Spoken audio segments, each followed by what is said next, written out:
Samantala, apektado naman ang mga trabahador ng DMCI na nagtatayo ng Torre de Manila dahil sa pagpapatigil ng konstruksyon nito. Para sa detalye, may news to go si June Veneracion. June.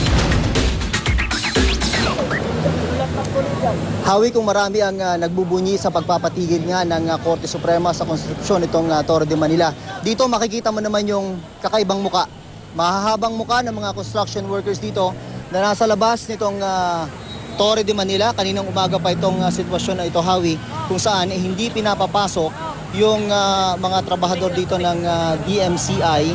Although sa labas naman itong construction site na ito ay may nakalagay, may nakapaskil na work suspended.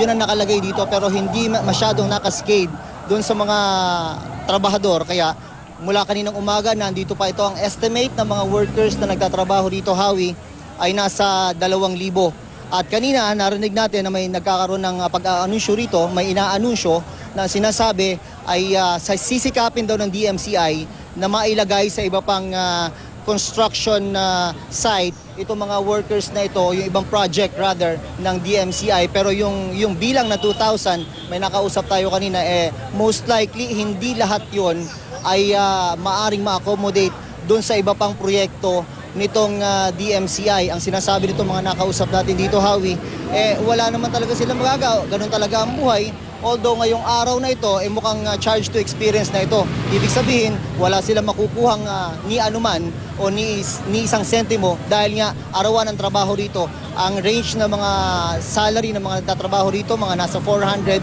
to 500. At ito lang talaga yung kanilang inaasahan. Although itong nakikita nyo dito, Hawi, dyan, may gwardiya dyan sa unahan na yan. Sila yung sumasala kung sino yung pwedeng pasukin pansamantala. Ang magiging usapan kasi dito, papapasukin sila para makuha yung kanilang mga gamit, personal na gamit sa loob, at saka mula doon ay malalaman nila kung saan sila pwedeng project na lumipat. Pero may mga iba talaga na dapat asahan na rin daw na talagang wala nang mapapasukan na proyekto dahil nga sa bilang na 2,000, napakarami na nun.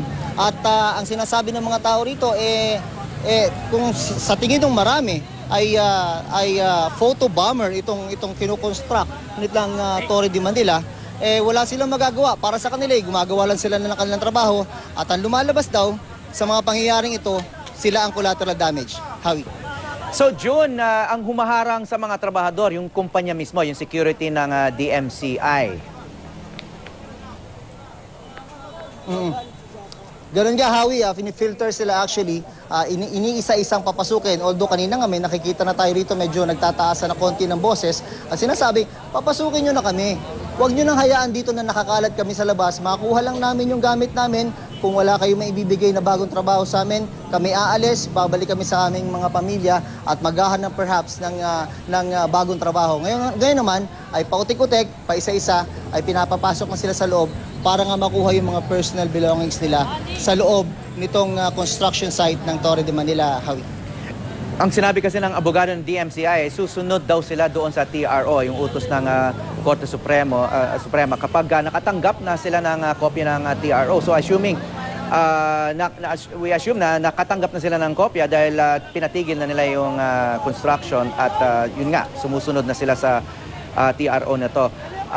Ano bang sabi ng mga ibang trabahador dyan? Ay nasabihan na ba sila kung maililipat sila sa ibang proyekto katulad ng nabanggit mo kanina? Yung iba na kausap natin, may mga nanggaling tayo na nakita galing sa loob ng mga construction worker, Hawi, at lumalabas at sinasabi nila, yung isa nakita ko, narinig ko, sinasabi niya nailipat daw siya o ililipat daw siya sa project naman sa may monumento o sa may Caloocan area. Pero yung iba rito, Hawi, talagang nagbabakasakali pa rin, naghihintay kung ano ang mangyayari sa kanila ngayong araw na ito and perhaps sa mga susunod pang linggo. Dahil nga talagang mahirap i-accommodate yung 2,000 trabahador sa iba pang mga existing project nitong DMCI. Hindi ko lang masabi with certainty, Hawi, kung talaga natanggap na ng DMCI yung resolusyon mula sa Korte Suprema.